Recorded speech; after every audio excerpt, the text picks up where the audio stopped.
অনেকগুলো নির্বাচন কাটিয়ে দিলাম, কিন্তু এবছরের নির্বাচন চোখে লাগবার মতো। সিপিএম সরকারের আমলে অনেক রকম কেন্দ্রীয় বাহিনী এসেছেন, তাদের ক্রিয়াকলাপ দেখেছি।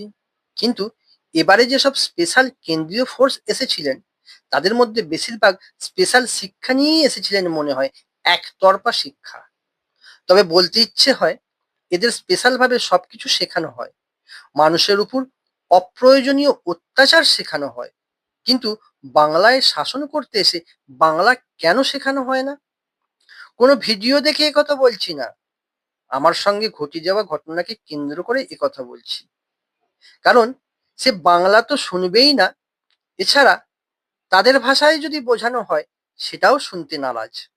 তবে একটা কথা বলবো, বেশ কিছু কেন্দ্রীয় বাহিনী যাদের নেপালিদের মতন দেখতে, তারা কিন্তু প্রকৃত কর্তব্য পালন করে গেছেন, বাংলার মানুষের উপর সহযোগিতার হাত বাড়িয়ে দিয়েছেন।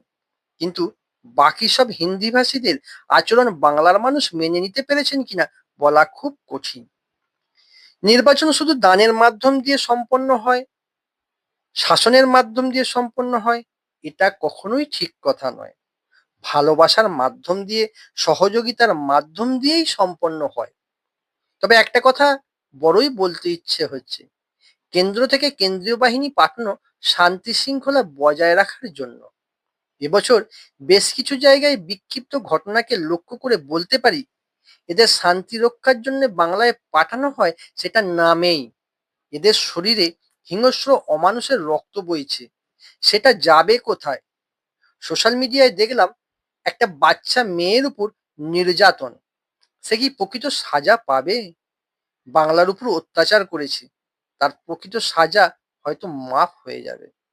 দেখুন, এই সামান্য ভিডিওর মাধ্যম দিয়ে সমস্ত কথা, মনের ব্যথা বলা সম্ভব নয়, তাই যৎসামান্য বললাম। যদি আপনাদের ভালো লেগে থাকে, অবশ্যই কমেন্ট, শেয়ার করবেন। এবং আরেকটা কথা বলি, সম্পূর্ণ ভিডিওটা দেখার জন্য আপনাদের অসংখ্য ধন্যবাদ। আর আমার এই চ্যানেলটা সাবস্ক্রাইব, কমেন্ট, লাইক, শেয়ার করে পাশে থাকবেন। আমি চেষ্টা করব আমার মনের ভাবটা আপনাদের সঙ্গে লেনদেন, আদান প্রদান করতে। আপনারা ভালো থাকুন, সুস্থ থাকুন।